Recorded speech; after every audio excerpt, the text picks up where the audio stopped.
Hello everyone. This trailer I'm standing by was an 8x15 travel trailer.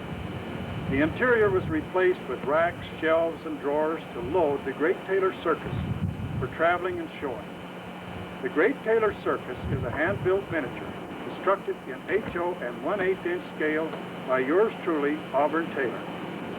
Its wagons and equipment, trains and acts are patterned after the famous train shows of yesteryears, 1950 to the 1940s, such as Barnum and Bailey, Ringling Brothers, Algie Barnes, Selge Floto, Hagenbach and Wallace, 101 Ranch Real Wild West, Buffalo Bill's Wild West Show, and approximately 150 others during that period of time.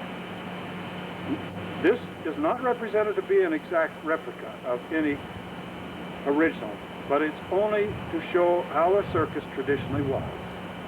Let's all go see the show.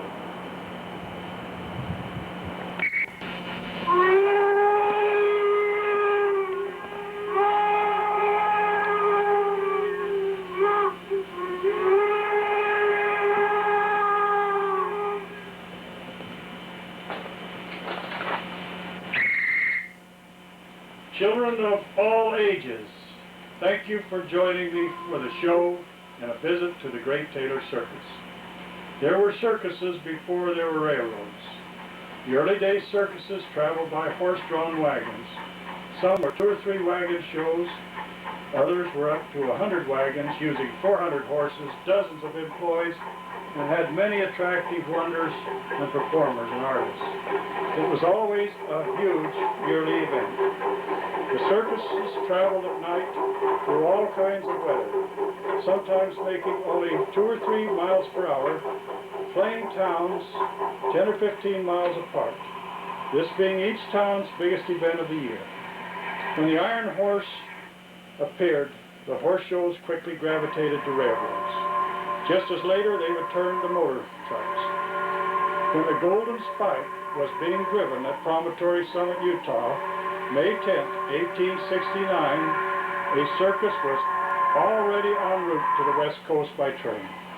The Dan Costello Show was the first circus to go transcontinental by train. A circus advance man was on the first transcontinental passenger train. The heyday of the train circus was between the years 1880 and the 1930s. Several shows made it into the 1940s.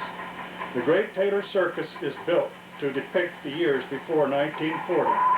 So I'll show you the train for transporting it before we go on to the circus.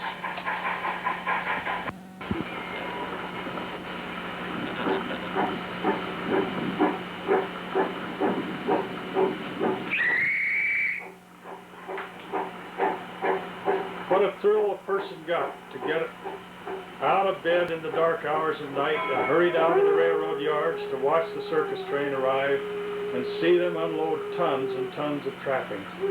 See the horses and elephants pull the great wagons and cages from the flats to a ballpark or empty lot, which was transferred as if by magic into a canvas city of living wonders from all over the world. Many circuses traveled in 1 or 2 cars. Some traveled and used as many as 100 cars. This is an in-between circus, and I want to move in closer and give you some information on the cars in this train.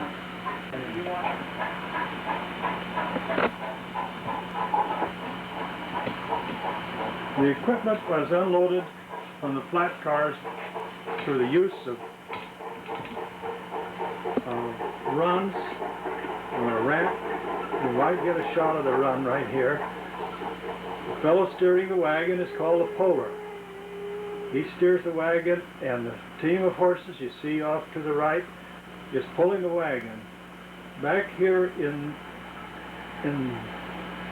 I can get him into the picture, is a fellow holding tension on the chocks. And the wagons are unloaded that way. When the wagon is down at street level, another team of horses or elephant will hitch onto the wagon and take it to the lot where the show is to be shown. This method of unloading was a forerunner of the present top-of-trailer arrangement that the modern railroads use. I will now show you the construction of some of the flat cars.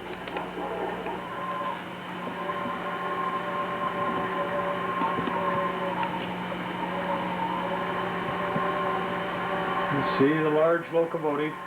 Most all circuses in those days were pulled by steam locomotives. That was a little before the days of diesel locomotives. All types of equipment was loaded on the flat cars. The poles, the cage wagons, the baggage wagons, the tab wagons, which were normally doubled as baggage wagons, were all loaded aboard the flat cars. I will try and show you. Well, the close stock cars here is an elephant car. The elephant car has two doors on it. One is a screen door, the other one's a solid. And the windows could be closed off solidly.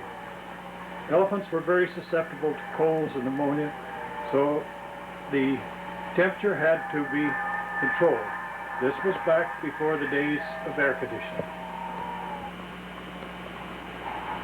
Other cars were for horses. They were a special built car. The doors are offset, they're not in the center. And they were used for the loading of horses. Many circuses had 400 and 500 head of horses just for the work stock. Back in the background on the second row you could see other types of stock cars that just regular animals and regular stock was loaded into.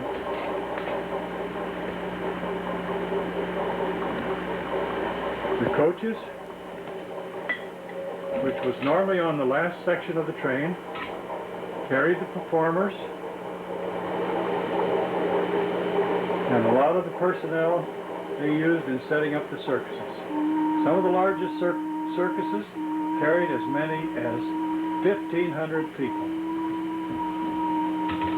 Some of the cars you're sitting closer in are cars from yesteryear's circuses that are models of Ringling Brothers Circus, Barnum and Bailey, Cole Brothers, Buffalo Bill, Wild West Show, and some of the others that had shows at that time. Now the pole wagons, canvas wagons, other parts of the ring,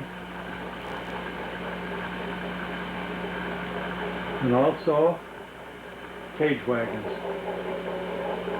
As you can see, the tigers, lions. Sometime it took 10 cars to carry all of the cages required for the animals of any circus.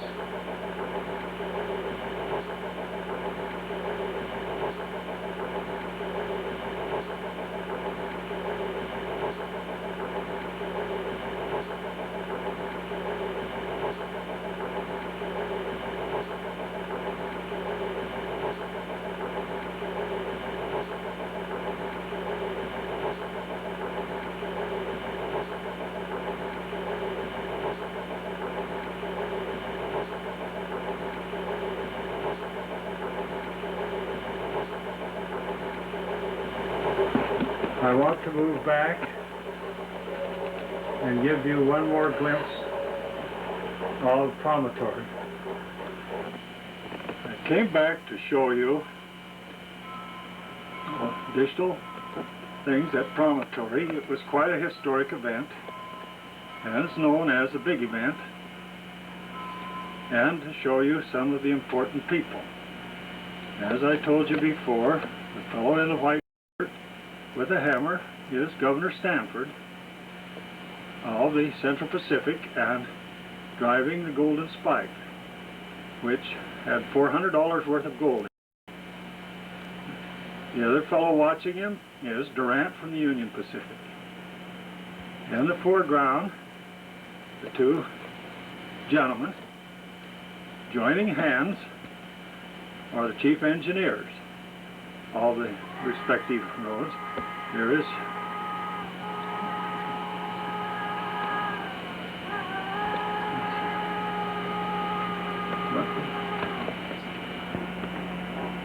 the fellow on the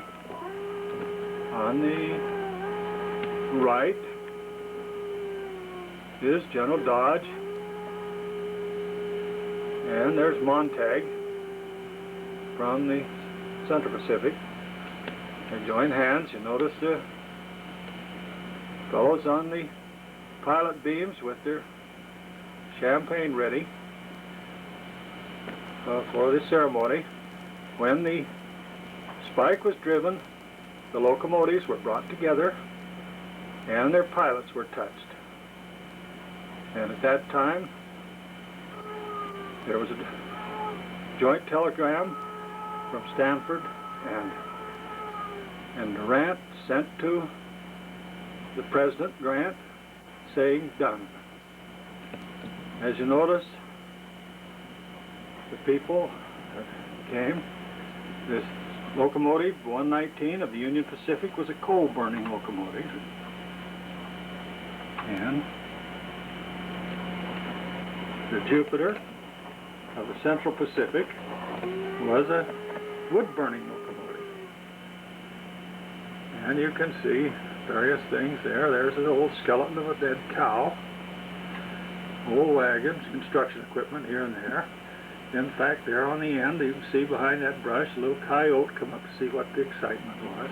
Locomotive sounds that you can hear in the background are actually whistles taken from the replicas of these two locomotives at Promontory Summit in Utah. Friends, the circus has been set up and the parade is underway in the town of Good Grief. It is even more exciting to watch a parade move down the main street than it is to watch the train come in. A person gets a nostalgic feeling when looking at a parade that has been gone from American life for nearly 50 years and never to return. Circus parades offered every color, sound, sight, smell one could dream of.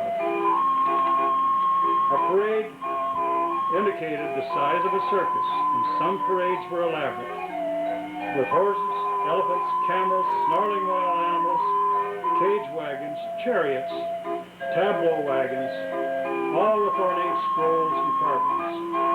Dozens of men, women, and children, all in color, with uniforms and glittering costumes. The band and calliope and its brassy and loud music. Sprinkled through it were clowns with their funny costumes, makeup, dancing and tumbling, waving and whistling every step of the way. I could talk for a long time about a parade, but we better get on to the show.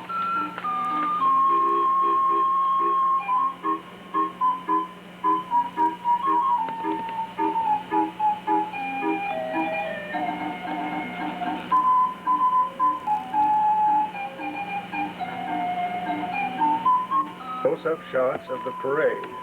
Leading the parade are 3 knights on black chargers escorting the colors.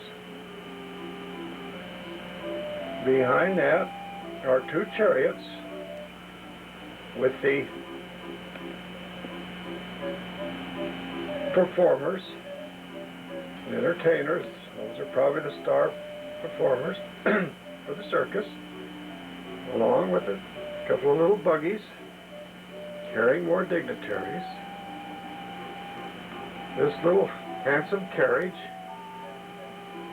is normally what the owner rides in, and it's near the front of the parade. I'm going on to the next in line is a buffalo tab wagon. It makes a nice parade wagon, but it carries the baggage and other items for the parade. Following behind is another tab wagon.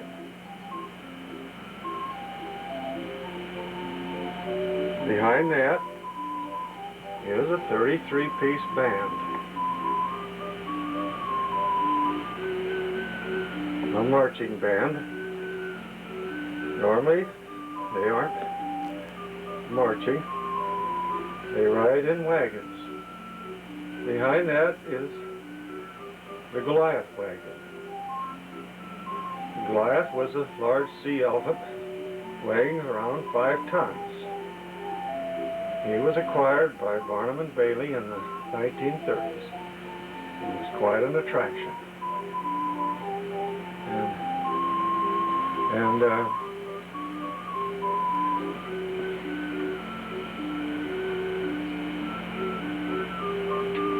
Behind that is a bandwagon.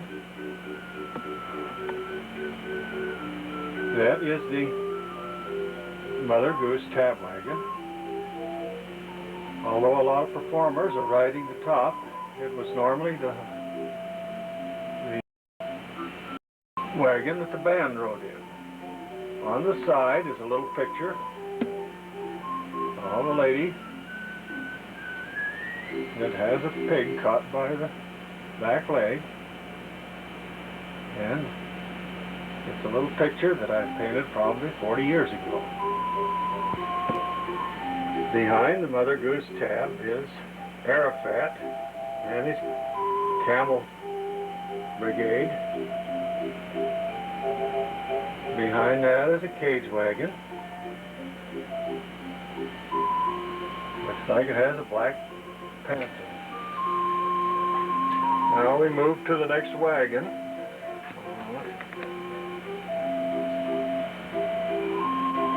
And that wagon is Two Jesters Calliope. It was used on Sells Flow in about 1920. There are 3 people in there, one playing the instrument, fireman, the fire, and the driver. Following that are a couple of camels and llamas, followed then by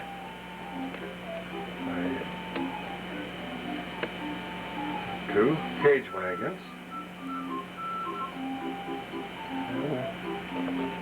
and they go to you see the elephants.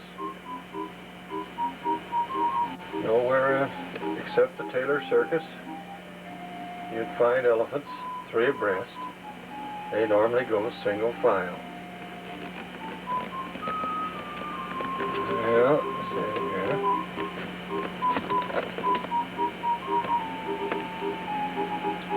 Well, there's a fire wagon and an old bus operated the horses. That about ends the parade. But we'll go in here to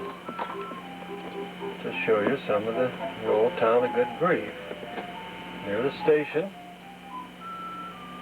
is a little toilet that the fellow forgot to close the door. And I think coming back here, we'll see where on this loading scene, I couldn't find the fellow holding tension for you earlier, but you can see him now. And the church and a little cemetery over to the right. over to the left, you can read the names on the tombstones. That is the blacksmith shop and the livery stable up from the old town of Good Grief. I obtained the name, or I named the Good Grief after the little town of Good Grief in Idaho. It's up near the Canadian border. Let's see if I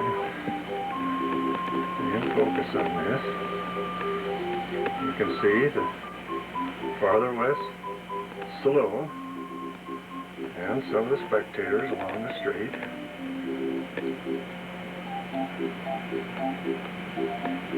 There's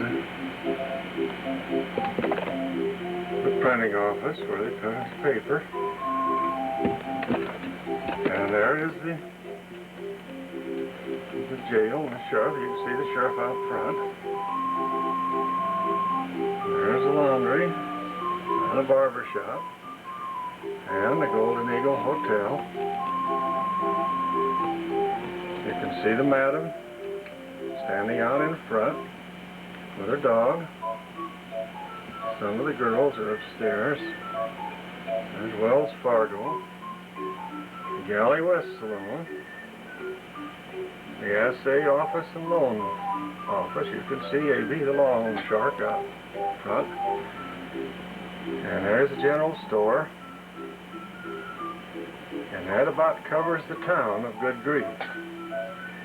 The town of Silver City, where I was from, it had a more colorful name, but it no longer exists. It's now a ghost town. With its Indians, teepees, and over into the arena, they have mock battles for the show each day, and the Indians and the cowboys have quite a battle,